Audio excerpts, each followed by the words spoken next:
Okay, Assalamualaikum dan salam sejahtera. So kita masuk bab 4 iaitu bab yang membincangkan tentang positive displacement pump. Okay. Kerana apa perkara ini perlu untuk kita pelajari ialah kerana di dalam saya ulang. Okay, di dalam fluid mekanik 1 dan fluid mekanik 2 kita refer kepada satu jenis pump sahaja, iaitu kita refer kepada centrifugal pump. Tetapi sebenarnya di dalam dunia pump, kita kata pelbagai jenis pump ada dan bukanlah centrifugal pump sahaja yang digunakan di dalam industri. Cuma centrifugal pump boleh dikatakan bahawa maintenance agak rendah dan mudah untuk dibuat, mudah untuk difabricate lah. Oleh itu kebanyakan pump yang kita jumpa ialah centrifugal pump. Maknanya pump di dalam rumah, untuk ikan, untuk kolam, kebanyakannya adalah centrifugal pump. Okay. Kita pergi kepada beberapa introduction berkenaan dengan pump. Pertama ialah berkenaan dengan apa itu pump. So yang ini pada saya adalah sekadar ulangan. Saya rasa awak pun dah mula boleh ingat kembali. Pump ialah satu mesin yang digunakan untuk menggerakkan liquid dengan menggunakan pipe system, dan dalam masa yang sama ia digunakan untuk meningkatkan tekanan. So yang ini maknanya bahasa buku lah. Kalau bahasa mudahnya kita boleh katakan bahawa pump ni adalah untuk sama ada kita untuk lajukan air. Maksudnya walaupun kita tak perlu nak pindahkan air daripada satu tempat ke satu tempat, cuma kita just nak lajukan sahaja, so kita menggunakan pump. Okay, ataupun kita nak angkat air daripada satu tempat yang rendah ke satu tempat yang tinggi. Kerana sekiranya kita ingin memindahkan air daripada tempat yang tinggi ke rendah, kita boleh pakai gravitational flow. Tak payahlah kita letak pump. Kecuali kalau awak kata saya nak laju lagi supaya dia cepat habis, kita letaklah pump. Okay, so jadi awak boleh dapat. Okay, ataupun antara takrifan lain yang kita belajar di dalam fluid mekanik 2 yang lepas ialah pump ialah satu alat yang digunakan untuk memberi extra energy, untuk satu alat yang digunakan untuk menambah tenaga di dalam aliran air. Jadi apa yang dimaksud dengan pertambahan tenaga di dalam aliran air ialah sama ada tenaga tersebut kita akan convert sebagai velocity atau tenaga tersebut kita akan convert sebagai potential energy. So kalau kita convert sebagai velocity, air akan menjadi lebih laju. Kalau kita convert tenaga itu kepada potential energy, bermaksud air boleh diangkat ke tempat yang lebih tinggi. So yang nota yang lain tu saya harap awak boleh baca lah. Kita tidak ada yang kritikal. Okay, yang ni saya harap awak boleh faham berkenaan dengan static elevation. A liquid pressure must be increased to raise the liquid form on elevation to a higher elevation. So yang ni maknanya kita gunakan, kita tambah pressure pada cecair supaya cecair boleh pergi ke tempat yang lebih tinggi. Okay, so kemudian kita menambah liquid pressure ialah untuk overcome frictional losses. So yang ini lebih mendekati dengan idea supaya kita tambahkan had laju air yang bergerak. Okay. Seperti yang saya katakan, pump yang kita belajar di dalam fluid mekanik 1 dan fluid mekanik 2 adalah sebahagian kecil daripada dunia pump. Okay. Secara mudahnya ataupun secara yang popular, kita boleh katakan bahawa pump boleh dibahagikan kepada dua jenis, iaitu rotodynamic pump dan juga yang kedua adalah positive displacement pump. Okay, so apa beza rotodynamic dan kedua-dua pump ini, sama ada dia rotodynamic ataupun positive displacement, dia mempunyai ciri-ciri yang kita bincangkan di atas. Sama ada dia digunakan untuk mengangkat air ke tempat yang lebih tinggi, atau kita akan gunakan pump untuk memberi pertambahan had laju. Okay, cuma rotodynamic ini membawa maksudnya pump yang yang diklasifikasikan sebagai rotodynamic pump, dia akan mempunyai parts ataupun mempunyai bahagian-bahagian yang tertentu yang bergerak. Okay, yang bergerak secara berterusan. Okay. So selalunya contoh yang paling mudah untuk rotodynamic pump adalah centrifugal pump. Okay. So positive displacement ini sebenarnya ialah yang rotodynamic, saya harap awak dapat faham. Dia contoh yang paling mudah centrifugal pump kerana apa? Dia mempunyai part yang bergerak secara continuous. Positive displacement pump masih lagi sama. Satu alat yang digunakan sama ada untuk menambah laju air atau untuk menambah potential energy pada air supaya air boleh pergi dengan lebih baik. Tetapi dia sebenarnya menggunakan idea perpindahan isi padu air. Maksudnya isi padu air yang ditolak sedikit demi sedikit. Itu sebab kita kata positive displacement. Maknanya displacement ni kita kata adalah sesaran. So positive displacement maknanya kita beri sesaran dalam keadaan positif. Maknanya keadaan ia boleh naik ke atas. Contoh yang paling mudah positive displacement pump ni ialah picagari. Maksudnya kita sedut air and then kita masukkan ke tempat yang lebih tinggi atau ke mana-mana yang kita perlukan. So apa nama tu? Yang dimaksudkan dengan positive displacement pump. Dan kemudian di dalam takrifan ini kalau awak baca dia kata in a positive displacement pump energy is periodically added to the liquid by the direct application of a force to one or more movable volume of liquid. Ini yang saya cakap berkenaan dengan isi padu. Apa yang dimaksudkan dengan energy is periodically added? Kerana positive displacement pump ni ada ketika dia bergerak, ada ketika kita anggap ia dalam keadaan tidak berfungsi. Kerana ia melibatkan mekanisme cara volume itu ataupun cara isi padu cecair tersebut digerakkan daripada satu chamber ataupun daripada satu ruang ke satu ruang yang lain. So, apa yang dimaksudkan dengan satu ruang ke satu ruang yang lain itu ialah required to move the liquid through ports in the discharge line. So, maknanya kita akan tolak air itu sedikit demi sedikit. Tetapi idenya ialah kita menggunakan isi padu air, kita gerakkan isi padu air untuk kita alirkan air dari satu tempat ke satu tempat yang lain. Tetapi rotodynamic, dia melibatkan satu alat yang bergerak secara continuous. Kerana apa? Ia memerlukan idea kinetic energy. Kita beri kinetic energy pada blade. Kinetic energy pada blade dipindahkan ke dalam air dalam bentuk potential energy. So saya harap awak dapat baca dengan lebih banyak lagi berkenaan dengan rotodynamic dan juga positive displacement kerana dalam tajuk ni selalunya dalam final saya akan banyak minta awak untuk explain itu dan ini, perbezaan dan sebagainya. So ini boleh dikatakan secara meluas ataupun secara overall pembahagian dua jenis pembahagian pump. So kita ada pump di sini. Pump dibahagikan kepada dua. Satu adalah yang melibatkan kinetic energy dan satu adalah yang melibatkan positive displacement. So maknanya awak boleh nampak satu pump dia lebih kepada kita manipulate kinetic energy untuk kita tambahkan tenaga di dalam air, dan satu lagi kita kata kita manipulate ataupun kita menggunakan idea volume untuk kita tambahkan ke dalam untuk kita menggerakkan air.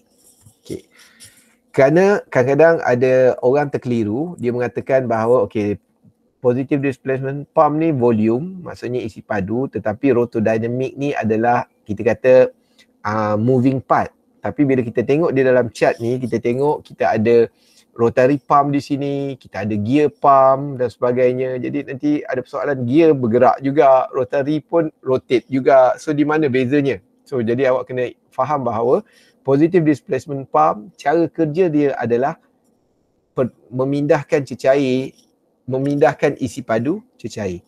Tetapi rotodynamic ataupun kinetic pump ni lebih kepada kita manipulate ataupun kita cuba tambahkan tenaga di dalam cecair dengan menggunakan kinetic energy.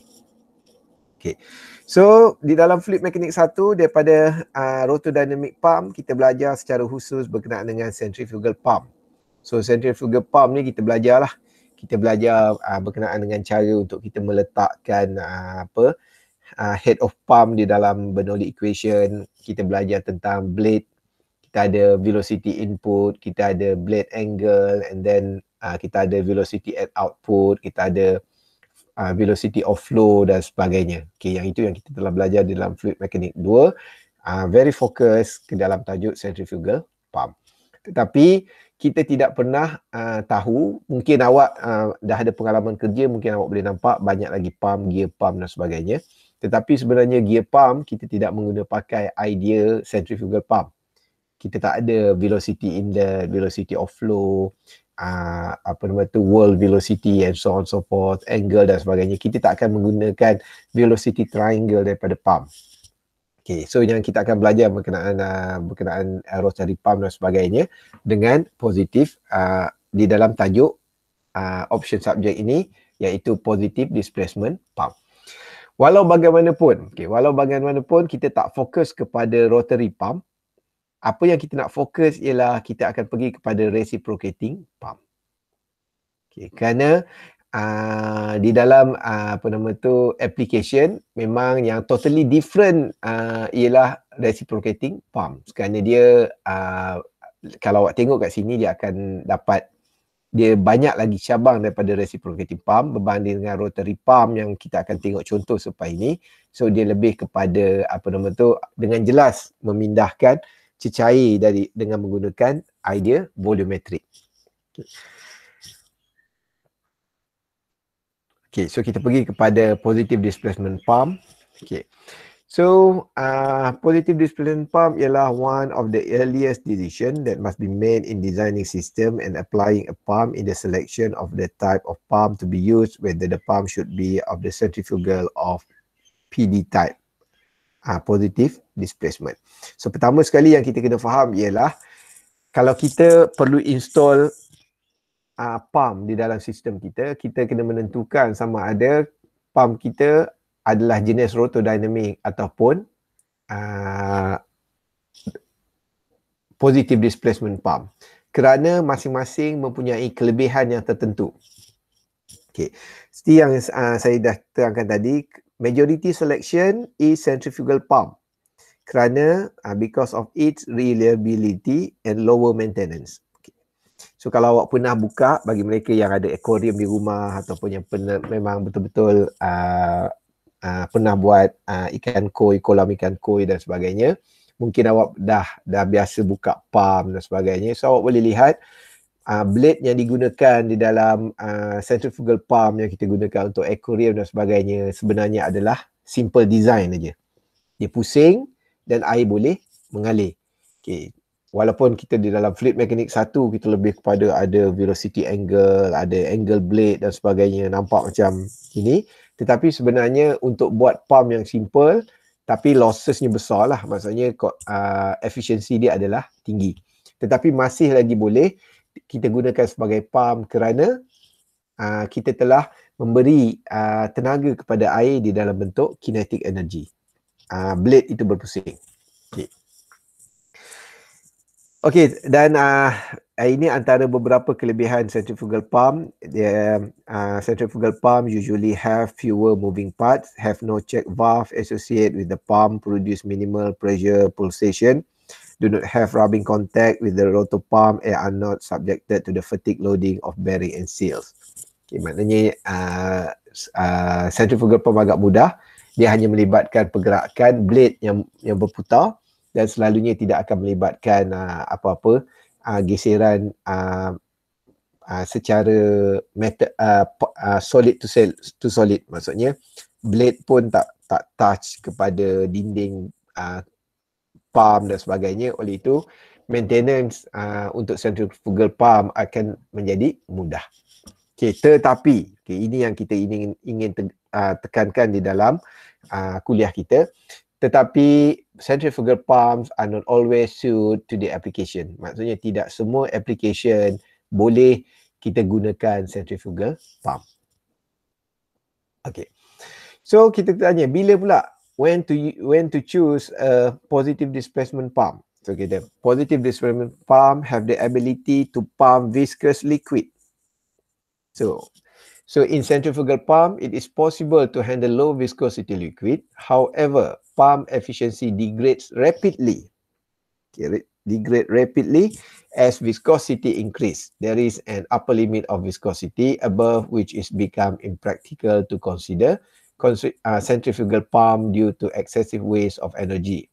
For high viscosity liquid, some type of positive displacement pump may be the only practical solution.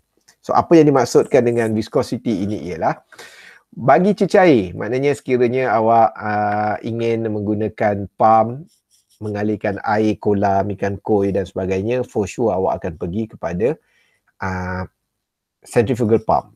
Awak nak guna positive displacement pump pun boleh juga, tetapi tidak, dia losses akan tinggi. Maknanya secara keseluruhan centrifugal pump adalah yang terbaik. Tetapi sekiranya awak perlu mengalirkan perkara sesuatu yang mempunyai viscosity. Contohnya, kalau kilang ubat gigi.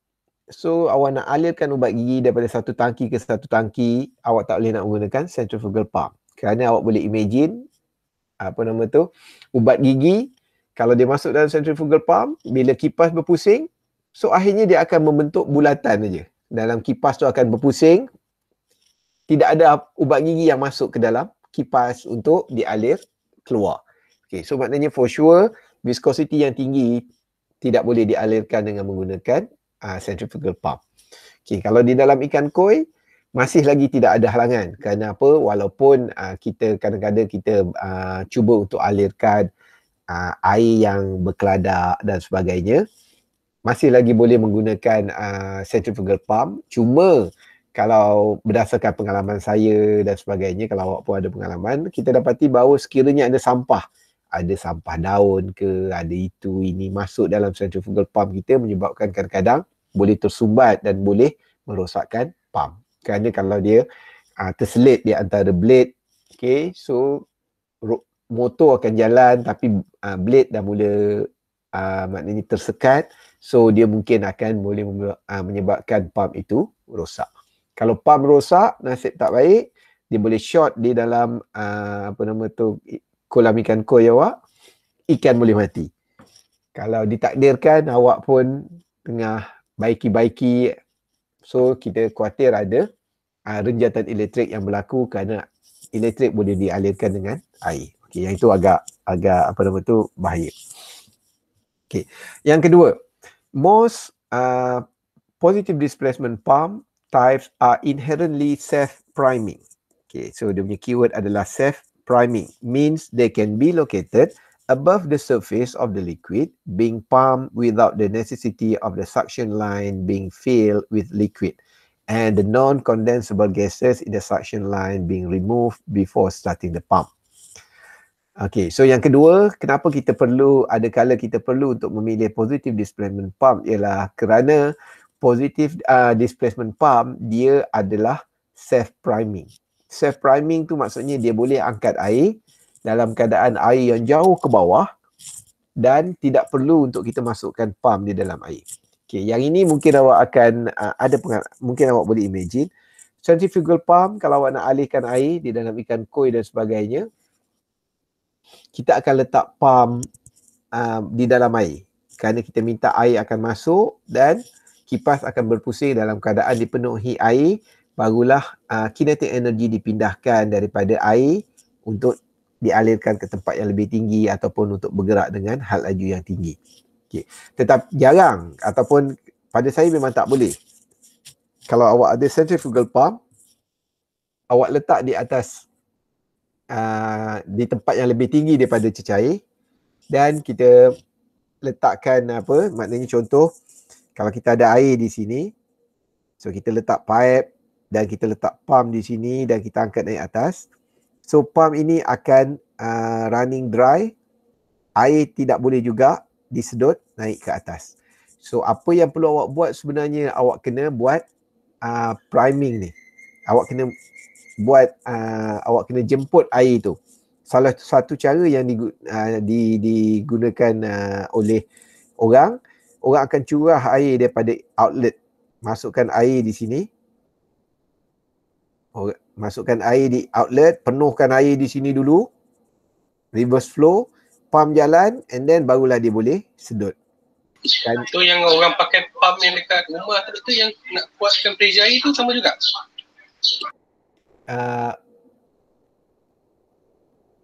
Kan ada kawasan perumahan yang punya air tu pressure dia rendah kan? Itu pump tu dipasang di kawasan di rumah itu sahaja ke di kawasan perumahan? Kita pasang sendiri, maknanya kita inisiatif sendiri untuk kita lajukan pressure. Selalunya kalau dekat rumah macam apartmen apa semua kan, yang ada problem dengan pressure air, sama function kan? Yang sebenar sama function lah. Okay, tapi selalunya kalau nak tinggikan pressure air ke apa, awak pun faham. Air daripada tangki besar taman, kita alirkan ke rumah, dia dah memang gravitational flow kan? Hello? Okay. Betul. Okay, jadi maksudnya dia tidak ada masalah untuk air tak masuk dalam pump. Sebab awak kena imagine, ini adalah tangki air yang besar dekat taman. Ini rumah kita kan?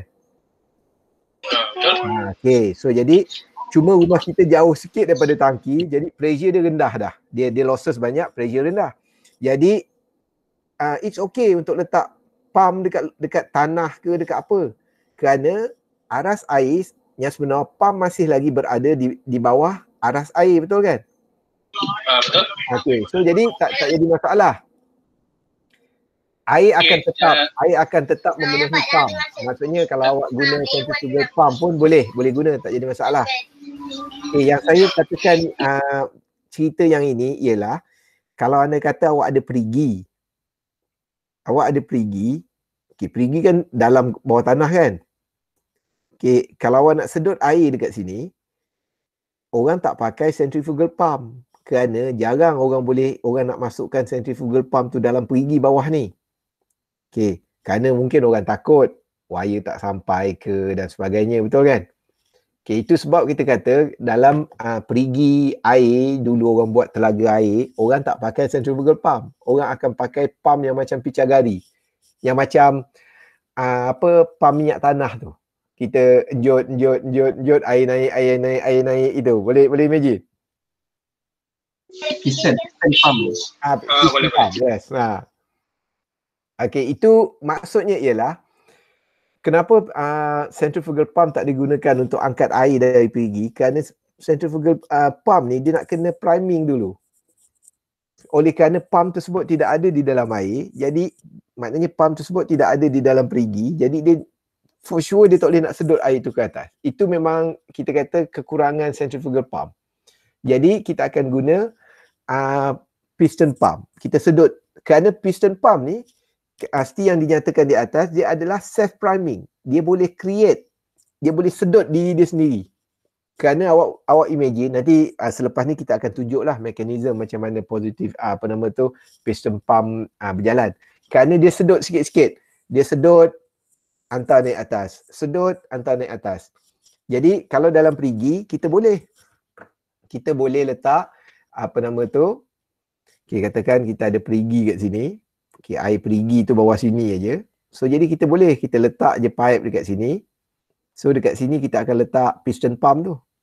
Jadi kita sedut sikit, air naik sikit. Sedut sikit, air naik sikit. Sedut sikit, air naik sikit. Sampailah kat sini sedut, baru air keluar.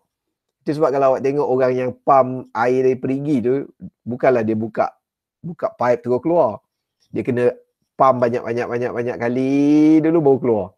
Okay. Dan pump banyak kali laju ke apa tu sebenarnya kalau pipe ada bocor. Okay, kalau pipe ada bocor kita kena buat laju sikit lah supaya air tu belum sempat turun, kita dah sedut lagi ke atas. Itu yang macam pump minyak tanah tu, kalau awak tengok, kalau yang lama kan buat daripada zinc kan. Kalau awak tengok benda lah tu, dia banyak je ruang kosong. Maksudnya kalau awak isi minyak, air isi minyak, dia boleh bocor je dari mana-mana. Tapi kenapa dia boleh angkat juga air minyak tu ke tangki yang sebelah? Kerana kita buat laju-laju. Jadi maknanya air yang losses yang jatuh dengan air yang kita berjaya angkat dia naik ke atas tu lebih banyak. Okey, itu bezanya. Okey, boleh dapat idea berkenaan dengan self priming ni. Okey. So ataupun dalam bahasa yang mudah berkenaan dengan self priming ni ialah pump piston pump ataupun positive displacement pump ni dia boleh sedut air walaupun pump itu tidak berada di dalam air. Tetapi centrifugal pump tak boleh. Ataupun any kind of kinetic rotodynamic pump, selalunya ia perlu berada di dalam cecair. Okay. Walaupun seperti yang awak kata tadi, kalau kita letak pump dekat rumah tu tak nampak pula dia letak dalam cecair. Yang itu awak kena faham bahawa aras air daripada tangki perumahan kita tu sebenarnya dah lebih tinggi daripada pump kita. Jadi sebenarnya air tersebut by right dia akan mengalir keluar juga.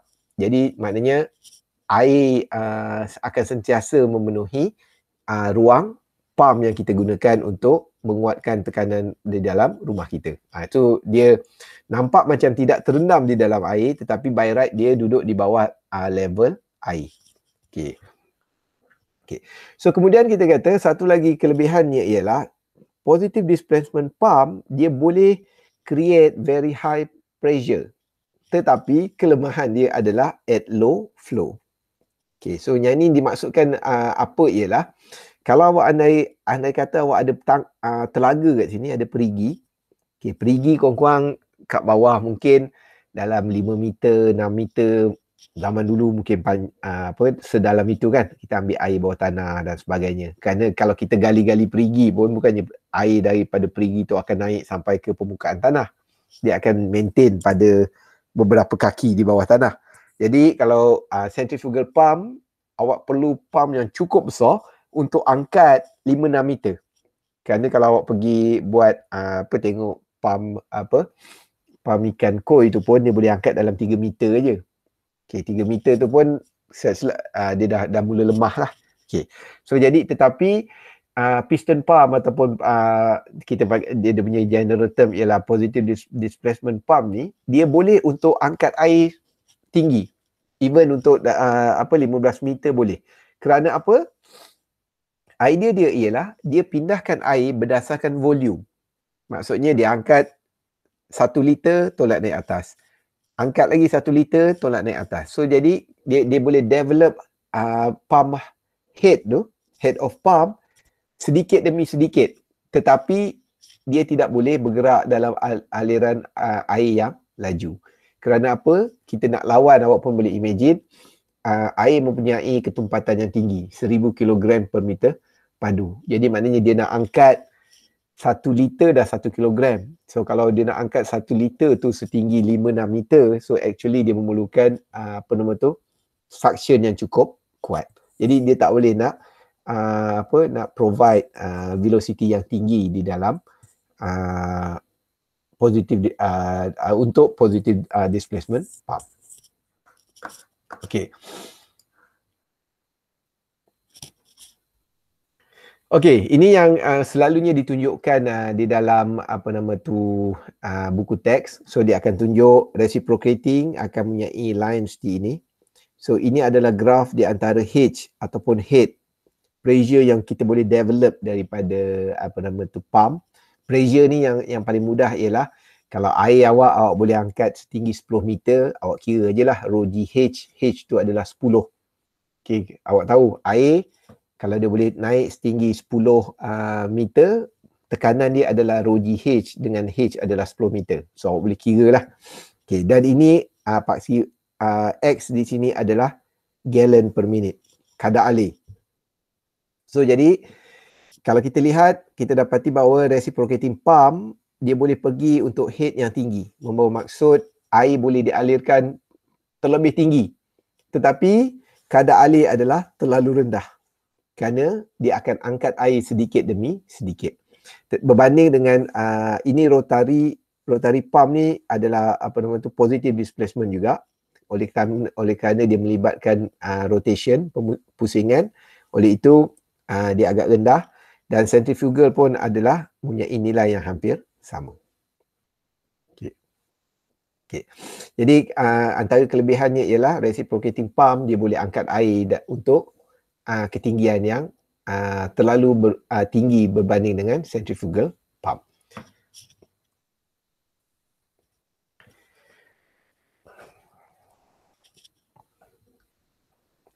Okey, kemudian kita pergi kepada if energy efficiency were only consideration in selecting pumps, more positive displacement pump would be considered.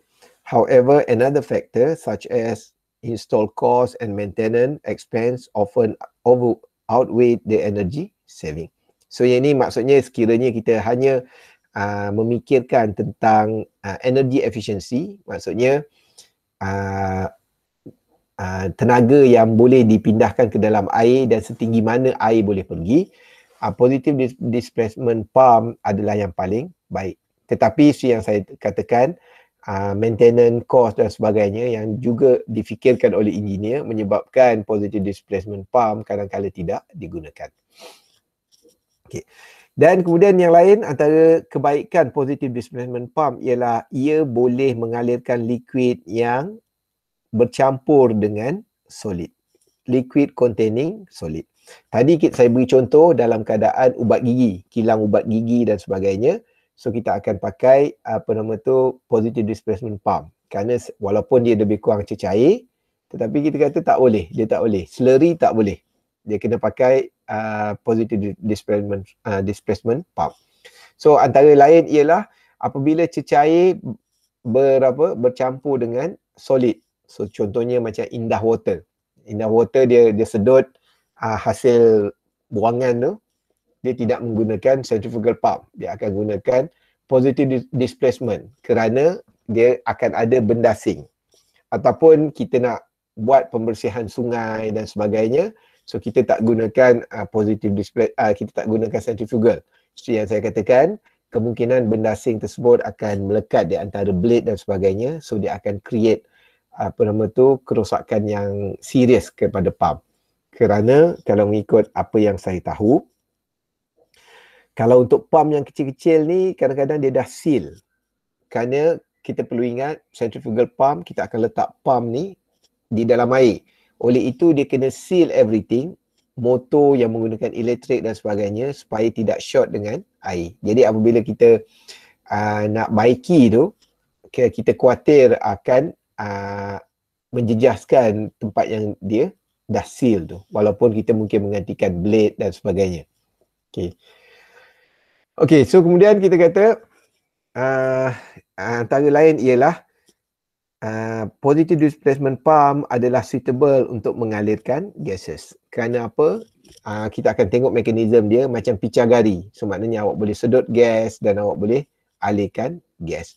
So dan yang atas ni saya terskip lah. Yang atas ni ialah kadang-kala kita menggunakan positive displacement pump untuk masalah-masalah yang tertentu. Antara yang paling glamour sekali yang kita kata dekat dengan yang knowledge kita ialah kalau kita lihat orang buat dialisis. So kita nak alirkan darah masuk ke dalam mesin, kita tak gunakan kita tak gunakan centrifugal pump. Kerana daripada segi hygiene kita kata akan terlalu berisiko. So maknanya darah masuk dekat blade pusing hantar ke alat, so kita khawatir ada contaminant daripada bearing dan sebagainya. Seperti kita tahu bearing jarang orang tak letak minyak, kita akan letak minyak. So kita tak nak ada contamination. So jadi kita akan pakai positive displacement pump. So pump tersebut adalah atau peristaltic pump. So nanti kita akan jumpa di dalam nota ni, saya rasa awak pun dah download nota ni. So ada satu alat yang kita akan gunakan peristaltic pump ni, kita akan gunakan alirkan darah untuk orang dialisis atau orang buat open surgeon dan sebagainya, open surgery dan sebagainya. Okay, jadi maksudnya yang kami ingin terapkan di dalam subjek ni ialah pelajar boleh pelajar boleh faham beberapa ciri pemilihan pump, pelajar boleh membuat kategorikan pump terbahagi kepada beberapa kategori, dan pelajar boleh listkan apa kelebihan positive displacement pump berbanding dengan centrifugal. Okey, yang untuk nota kedua ini kita akan pergi secara langsung aja, secara mudah, kerana dia lebih kepada pembacaan. So saya harap awak dapat membaca yang ini kerana dan juga carilah serba sedikit berkenaan dengan positive displacement pump ni, kerana di dalam final selalunya saya akan tanyalah berkenaan dengan lebih kepada explanation berkenaan dengan positive displacement pump. So kita pergi kepada beberapa jenis type positive displacement pump ni. Pertama adalah jenis yang mempunyai rotary pump. So sama ada ia adalah single motor atau multiple rotor dan sebagainya. Dan yang akan kita fokus adalah reciprocating pumps. So yang ini saya skip je lah, saya nak tunjuk gambar. Okay. So yang ini yang saya akan tunjuk ialah single rotor rotary pump.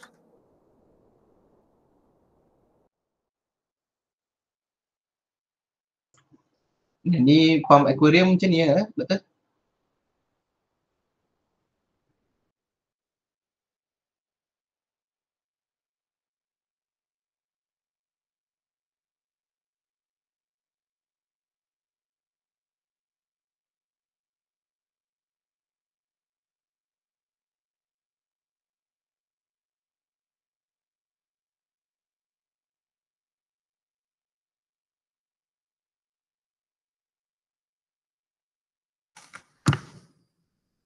Doktor tak dengar. Okay, sorry.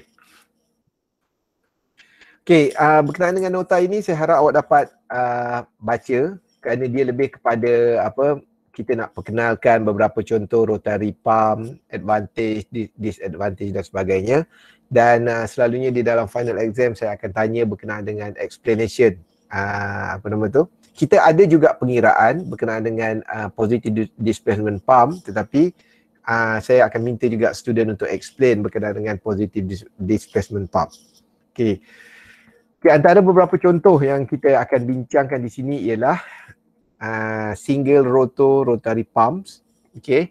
So advantage seperti yang dinyatakan di sini, dia simple construction, then dia self compensating for wear on the vanes. Yang ini saya akan terangkan nanti. Okay. And well operated for thinner low viscosity liquids could operate with mildly erosive liquid. So di sini mungkin advantage yang utama kita menggunakan rotary pump jenis ini ialah untuk kita mengalirkan cecair yang agak erosif. Contohnya kalau katakan mungkin kilang aseton ke dan sebagainya, mungkin kita perlu alirkan dengan pump yang tertentu. Okay. So jadi contohnya ialah seperti ini. Okay, tapi yang saya harap awak dapat imagine ialah positive displacement pump ini, idea dia ialah kita alirkan cecair dengan cara memindahkan volume ataupun memindahkan isi padu daripada satu ruang ke ruang yang lain. So yang ini contohnya kita ada satu kebuk bulat di sini. Kemudian kita akan ada satu lagi rotation, rotor yang berputar, tetapi dalam keadaan tidak center. Maksudnya awak boleh nampak kat sini ada bahagian yang terbuka di bahagian ini. Okay. Dan ini lebih kepada design mesin ini. Selalunya kita akan letakkan blade di sini, blade yang hitam ni dalam keadaan yang ada spring. So jadi maknanya kalau dia berputar, dia masuk daripada kawasan yang rapat, dia akan masuk ke dalam. Itu sebab kalau awak tengok di sini dia kata tidak ada masalah untuk wear and tear. Kerana apa? Sekiranya vane tersebut telah wear, tetapi spring akan menolak dia untuk ke depan lagi. Jadi maksudnya tidak ada masalah untuk wear and tear. Okay, so di sini first kali yang awak kena imagine ialah air akan masuk pada kawasan ini, kemudian dia akan masuk pada isi padu yang ini, dia akan masuk pada isi padu yang ini dan sebagainya, dan seterusnya air boleh dipindahkan pada outlet di sini. Okay, so ini yang maknanya basic idea digunakan oleh positive displacement pump untuk mengalirkan cecair. Okay, yang ini sinusoidal rotopump. So berkenaan dengan tajuk jenis pump yang ini, dia lebih kepada sifat pump itu bertindak. Okay, idea dia tetap sama, kita akan alirkan cecair dengan dengan cara memindahkan isi padu daripada satu kebuk ke kebuk yang lain. Okay, so yang ini kalau so sinusoidal ni blade dia ataupun kita kata dia alat ataupun plate yang digunakan untuk create isi padu adalah berbentuk sinusoidal. Ini yang okay. Kemudian flexible impeller blade. So yang ini lebih kurang sama juga. Idea dia tak pakai menggunakan blade ataupun yang macam yang pertama tadi, blade ada spring. Dia lebih kepada blade dalam bentuk getah. Okay, jadi dia akan masuk, dia akan bersentuhan pada permukaan ini dan dia akan deform sedikit dan dia akan berpusing. Dan awak boleh imagine bahawa air akan dipindahkan daripada satu kebuk ke satu kebuk yang lain sehinggalah ia dipindahkan kepada outlet yang di sini.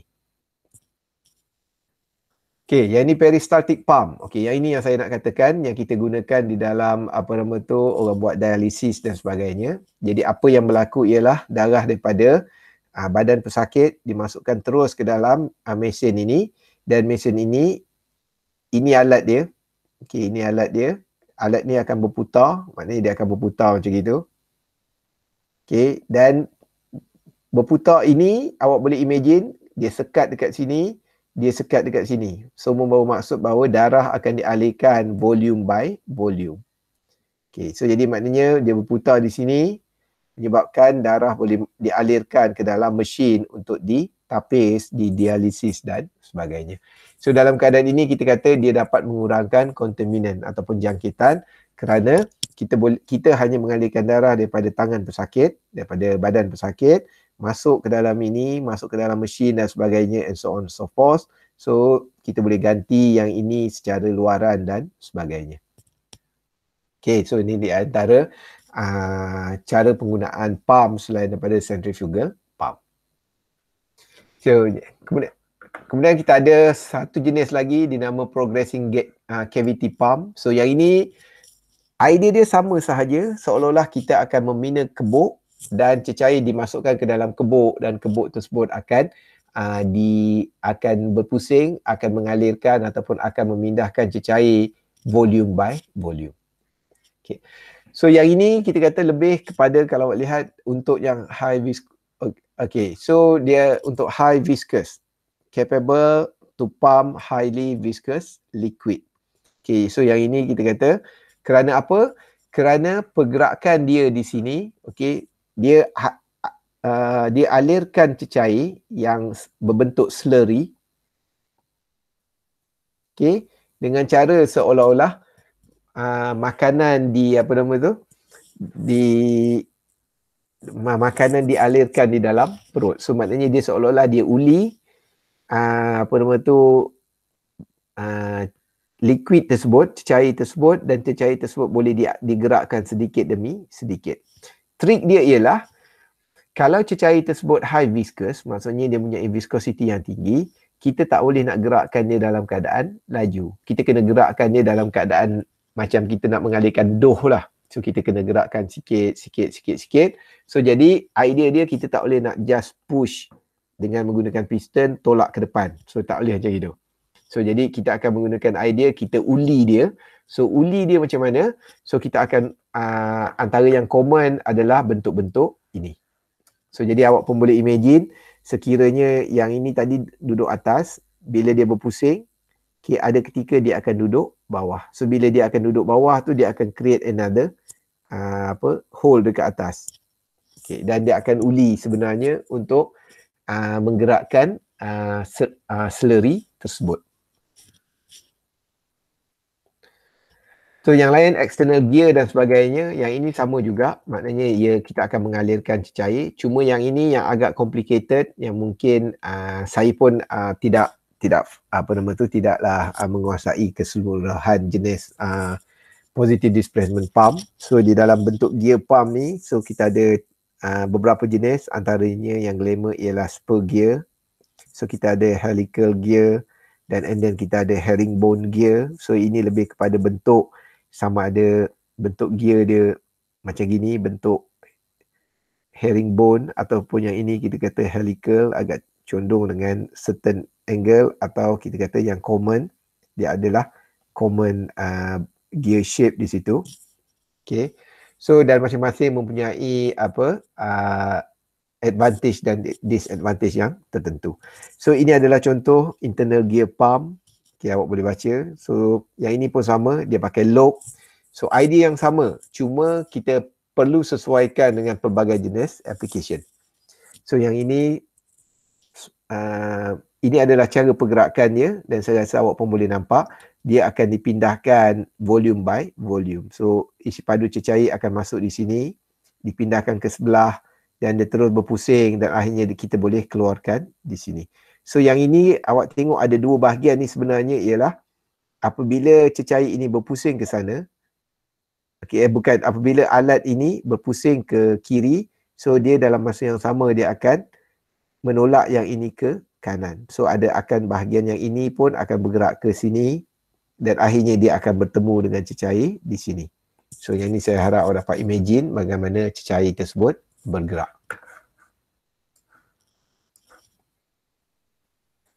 Kemudian ni circumferential piston, so sama juga idea dia, maknanya cecair akan digerakkan berdasarkan isi padu yang terbuka.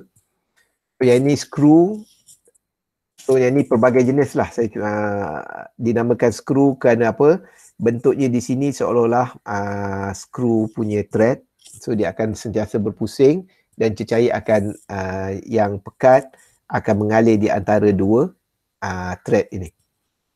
Okay, so ni piston pump. Okay, yang ini yang kita akan fokus. Okay, so kita akan fokus kepada piston pump. So dia secara ideanya ialah the liquid end of a reciprocating piston pump consists of a chamber. So dia mesti ada chamber having liquid inlet and outlet port, with most design having check valve in both in the inlet and outlet port. Okay, so ciri utama dia adalah dia perlu ada valve. Kerana apa? Kerana jika tidak ada valve, cecair boleh kembali ke tempat asal, dia boleh jatuh. Okay, itu yang membezakan kerana ada valve lah, piston pump kita katakan dia mempunyai self priming effect. Maksudnya setelah air disedot, valve akan tutup menyebabkan air tidak jatuh ke bawah. Okay.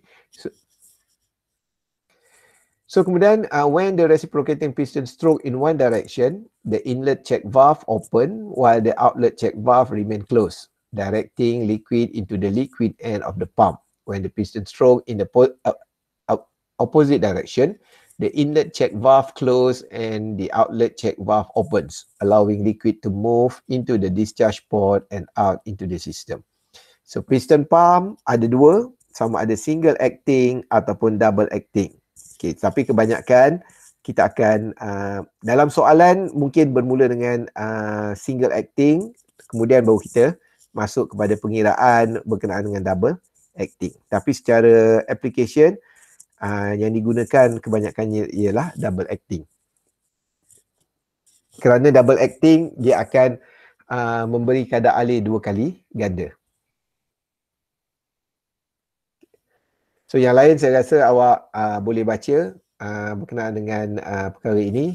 Double piston pump dia akan ada 4 check valve.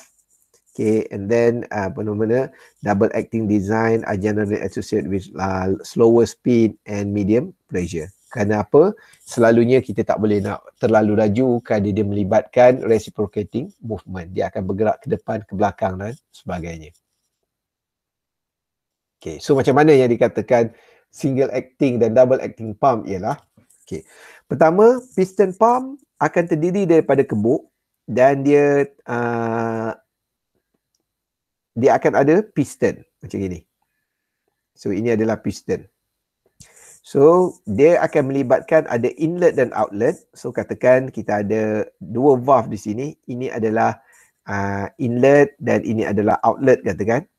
So macam mana cara bekerjanya ialah cara bekerja apabila piston ini ditarik. So awak imagine dia akan bertindak sebagai picagari. So dia akan sedut sedikit air. So valve pada inlet akan terbuka dan air akan masuk.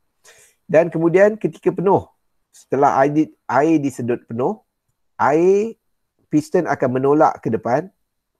Okay, oleh itu valve di sini akan automatik tertutup. Dan saya rasa awak pun common, awak pernah tahu bahawa valve ada yang two way, one way valve dan sebagainya. So jadi di sini kita guna one way valve. So bila dia tolak, dia akan tertutup dan valve pada outlet yang akan terbuka dan air boleh dialirkan keluar. Okay.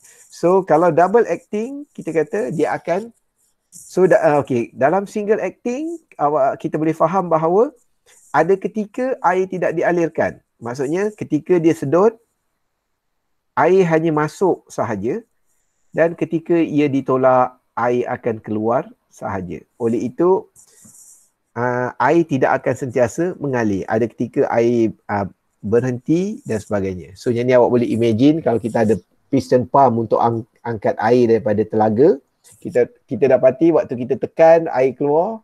Waktu kita angkat air, air tak keluar. Tekan lagi, air keluar dan sebagainya. Kerana itulah yang berlaku. Oleh itu, engineer memikirkan elok, ada juga baiknya kalau kita buat double acting. Dia boleh bergerak 2 in 1. Jadi, kalau double acting, seperti yang dinyatakan di dalam gambar rajah ini, okay, ketika piston ditarik seperti ini, kita dapati bahawa air akan masuk, okay, tetapi air yang berada di sini akan ditolak keluar kerana piston seolah-olah menolak air ini untuk dikeluarkan. So dalam ketika piston ditolak ke arah kanan, so air akan disedut masuk dalam kawasan ini dan cecair daripada kawasan ini akan ditolak keluar. Oleh itu, secara puratanya kita boleh katakan double acting akan menghasilkan 2 kali ganda kadar alir kerana air akan sentiasa dialirkan. Okay, so yang ini ada pelbagai lagi lah. So yang ni kita ada plunger pump dan sebagainya. So diaphragm pump. So yang diaphragm pump ni bezanya ialah dia hanya menggunakan air dia seolah-olah diaphragm di sini. So maknanya kalau dia naik, dia akan terbuka dan ketika dia turun, dia akan menekan cecair. Okay.